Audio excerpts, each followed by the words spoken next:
And now, from the CFTK-TV studios, this is Open Connection with your host, Robert Pictou. Welcome to Open Connection. I'm your host, Robert Pictou. Our show today comes to you from the traditional and unceded territory of the Tsimshian people. Originally from Hmoko First Nations on Vancouver Island, she had a distinguished career in law enforcement, serving as an RCMP police officer, but also served as an advocate for an outreach worker within the school system, supporting children at risk and finding educational success. On today's Open Connection, President of All Nations United, Mary French. My corporate bio is what I shared. Like so many of us have, we try to capture who we are in a paragraph. And quite often, I find it a struggle trying to find the words or to capture what I do, who I am, for a non-Indigenous group as opposed to our community. And because what I've learned in my travels and in my life, that our values aren't always aligned. And, you know, I've grown up working mostly in a non-Indigenous world and trying to figure out and navigate who you are as a person, who you are from your community, where you come from, and trying to figure out how that fits in the world that you're living in. And for me, I'm in my 50s, and that was always a struggle. And so I totally have a tough time talking about myself. I have no problems talking, like this morning's speaker. When I was being given my Indigenous name, I thought for sure it was going to have something to do with she talks too much. When I was little, I remember when my mom would send me to my auntie's house. I remember when they would pick me up, my parents, and ask how I was and how I behaved. The only phrase I knew in my language was "she talks too much." So for all the other ladies out there that have been told their whole lives they talk too much, you know what? I think it's because you have so much passion inside of you. And it gets pushed down. We get afraid to speak up. We get afraid to share our enthusiasm. I don't know how many times in my life I've tried to tone down my energy. So when I was asked to do this, I realized I'd have to share. And like the speakers before me, it's really hard when you come out and you speak publicly. You know, for me to come out and share the story of All Nations United, All Nations Union, Canada's only Indigenous-led labor union, to come out and share that. Thank you. You know, to talk about that, I could be prepared and come out here and not bat an eyelash and tell you about how we were created. But when you asked me to come up and share my journey or share some lessons learned, man, I was nervous. I tell you, I was very nervous. So, like they said, I am from Hmoko First Nation. I'm Coast Salish. I'm born and raised on Vancouver Island. I grew up in poverty, like most of my relatives. Most of my family still lives in poverty. And, you know, so when we look at the spaces that we're in, the spaces that we're trying to create, I think so often we know the reality of our own families. We know the realities of our own people. And so when you're working in another space and you're trying to figure out, well, how do I still fit in that space? You know, and it goes back to the comment about being a mom and the guilt. Well, we do that to ourselves when we work in a non-Indigenous world most of the time, and then we come back to our communities and we wonder if we're still true to our own people. And I'm not sure, and hopefully this crowd, because I'm not from this territory. So my territory, I think one of the biggest insults you can say is that a person is proud. Is that something here too? Where, pardon? That's a good cry. Okay, so thank you. So I was talking to my husband recently, who's not Indigenous, and I had just spent a lot of time at home because I've been going back and trying to learn my language. And so I've been traveling home to do that schooling, and I came home and I kept talking about that I was really grateful for the elders in the room because they kept talking about they're impressed by my generation and the people that are following behind us, the younger generation than us even, you know, that so many of us have gone out and got educated, and so many of us, but what they're finding is that we're proud.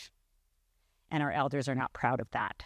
And so I was trying to explain this to my husband, and he was like, well, I don't understand what's proud mean. Like, why is that a bad word? And so how do we feel pride in what we do without coming across as being proud?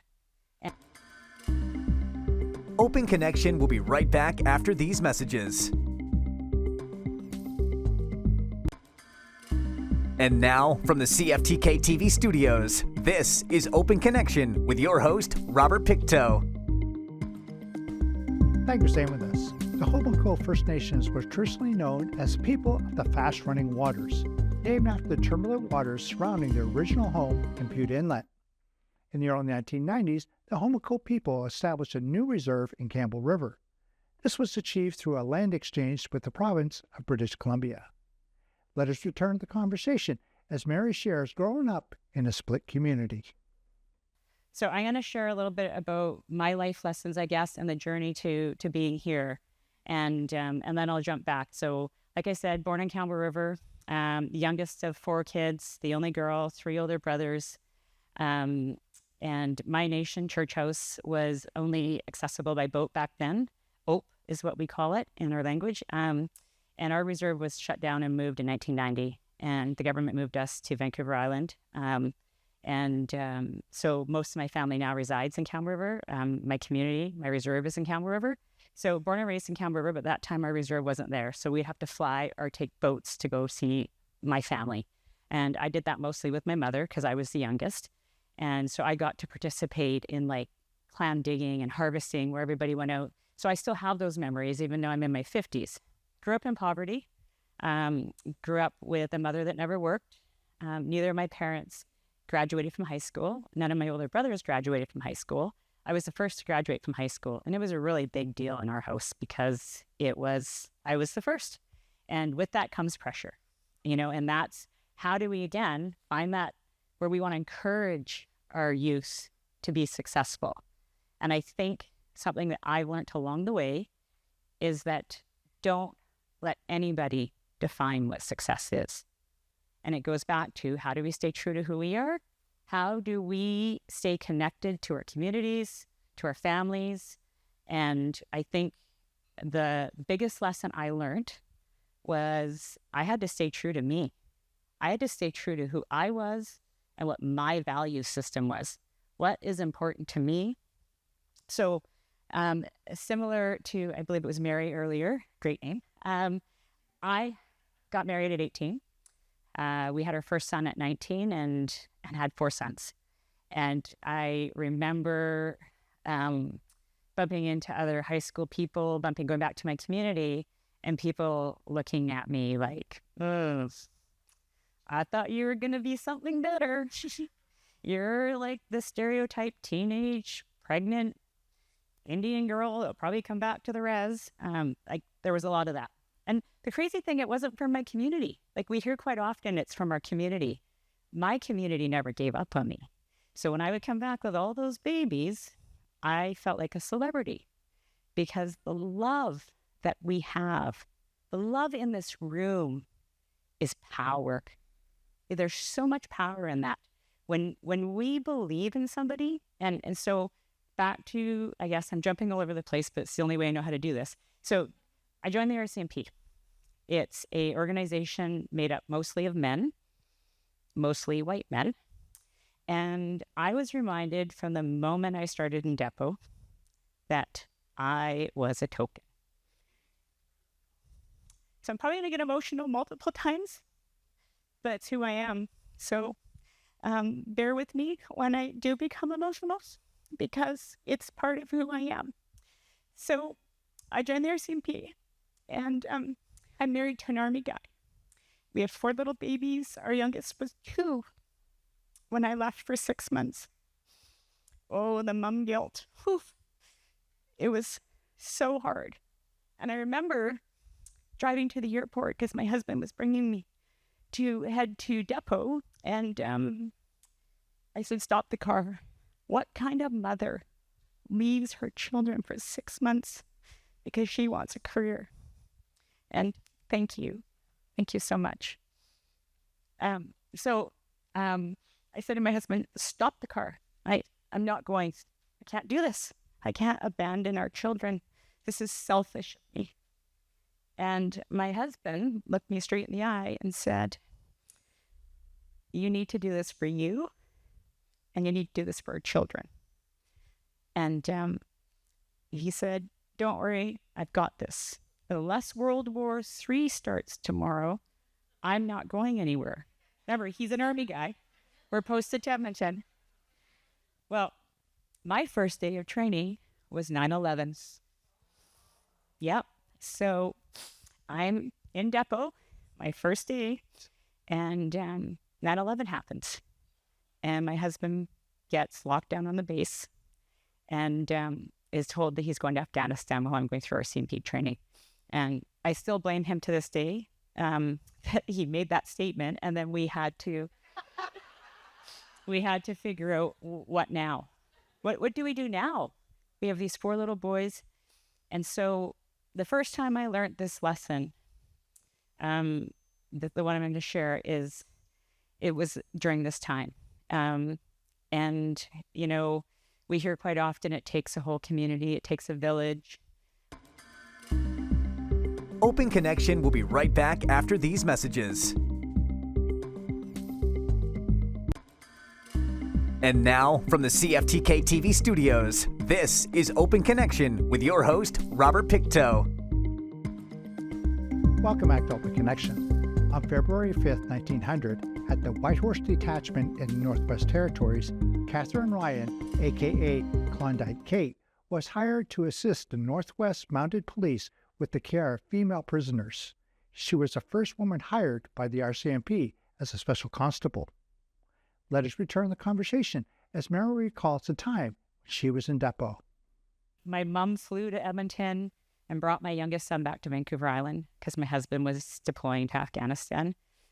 Friends jumped in and lent hands, and our older 3 boys were in school, and I had to swallow my pride and be kind to myself and say, it's okay. It's okay that people are helping you. They're helping you because they believe in you. And that was such an important lesson for me. I don't think I realized that lesson until much later. And I'll get to that place of brokenness that I've overcome. So make it through depot. I get my badge. My brother presents it to me. And I had never felt like I fit in there the whole time I was in depot. And I remember when I went to sign, at the end, you have to sign this document with the officer in charge of depot division. And my family went nuts. Like, oh my gosh, the cheering and the cameras and people running up to take pictures. And I remember the CEO of depot saying, are all these people here for you? And I looked up, and it was probably one of the proudest moments of my life, because I was the only person that had over 20 people fly to Regina, because they earned it with me. I didn't do it alone. Every one of them that was there helped me finish depot during very challenging times. So my husband was set to deploy to Afghanistan. I graduated February 18th, and he was set to leave January 25th for Afghanistan. And so here I was going to be a mother of 4, trying to start off a career as a police officer, and on my own. And I was terrified, and I was going to resign. I was going to resign from the RCMP. I was proud of myself for graduating. And it was the first time my husband really let me know that a man's career doesn't always have to come first. And my husband went into the military, which was a really tough thing to do. You got to think this is like the macho of the macho. And he said, I can't go to Afghanistan. My wife has been an incredible wife. She supported me on tours. She's been a great Army wife. And she needs me home right now so that she gets to have her turn. This is a man I married when I was 18. And And I'm still with him, just because sometimes I forget. Sometimes I say or I talk in a way that makes me realize that I sound like he used to be. And I don't mean to do that, because he is such a wonderful supporter. And so there's so many common denominators of some of the messages that we've heard earlier. Surround yourself with people that believe in you. And I say this to my adult sons. You are who you surround yourself with. And so if you surround yourself with people that don't believe in you, people that can't get past the anger, then it's going to be really hard to be successful. So I left Campbell River, married my husband when I was 18, joined the RCMP when I was 28. So in those 10 years is when we had our 4 children, and we were posted from, so I went from a small Vancouver Island girl to posted to Toronto was our first post. Yeah. I don't know how many people here have spent time in Toronto, but you don't see a lot of us in Toronto. And that was really hard for me. I remember being on Yonge Street once and seeing another Indian, our type of Indian, and I wanted to hug them. I wanted to I was yearning for that, the eye contact that we make, the nod that we make, how we recognize people, how we see each other. I missed that. I longed for that. And so, most of my life, I was in careers where, very similar to the RCMP, I was in a token role. And it's draining. It's really hard. You get this great title. People think that you're important. And then you realize that you're with an organization that really doesn't give you any power. They just want you to be a really cute, charismatic Indian in the corner. And I'm so I would speak up. I would say, this is wrong. I don't feel like you're hearing what I'm saying. I've done my turn listening, because listening is key to success. It's not always speaking, it's listening and hearing what people around you, what people, what they're saying, what they believe. Open Connection will be right back after these messages. And now, from the CFTK-TV studios, this is Open Connection with your host, Robert Pictou. The world continues to evolve in many ways. However, when it comes to buying a new car, it often feels like stepping into a time machine, especially if you're a woman. Data shows that women buy 62% of new cars in Canada and influence 85% of all car purchases. Yet, many car dealers still ripe to take advantage of female shoppers. In fact, one study has repeatedly found that car dealers offer higher list prices to women than men by about $200 on average. In this final segment of Open Connection, Mary shares how she decided to make a difference. I always noticed when we went to buy cars that it was these creepy, greasy dudes selling me my minivan. And I didn't like it. I didn't like how they talked to me, hey, honey, this will be great for you and the kids. So I didn't like that. And so when I knew I was getting on the RCMP and I was waiting for my date, I walked into a car dealership and I walked into the sales manager's office and I said, women drive minivans. We know that. I'm stuck with that every day. My husband gets to drive a nice pickup and I drive a minivan. And so I said to him, you have no female sales staff out there. And I want to sell cars. And I know the minivan better than anybody. So hire me. And he was like, okay. We work on commission. So if you have no experience, you might not make any money. Well, I won the board the second month. Thank you. Because every time a woman walked in, instead of being a creepy guy walking up to her saying, hey, honey, I was like, hey, I feel your pain. I get it. It may not make sense. When you have 4 children, cool isn't a factor anymore. It's about practicality. It's about, somewhere again, what somebody earlier said that, before you were a mom, you took risks, or you felt like, you felt like maybe you were more fun. Well, you know what? There's truth to that. And I learned that when I was a cop. And I actually learned what happens that women, because when I was a police officer, I specialized in domestic violence because I was tired of seeing women in my community hurt at the hands of the people that they loved. And so I wanted to understand where domestic violence, why? How do we change it? How do we break these cycles? How do we stop living in the space where we say, that's the way it is, and that's the way it's always going to be?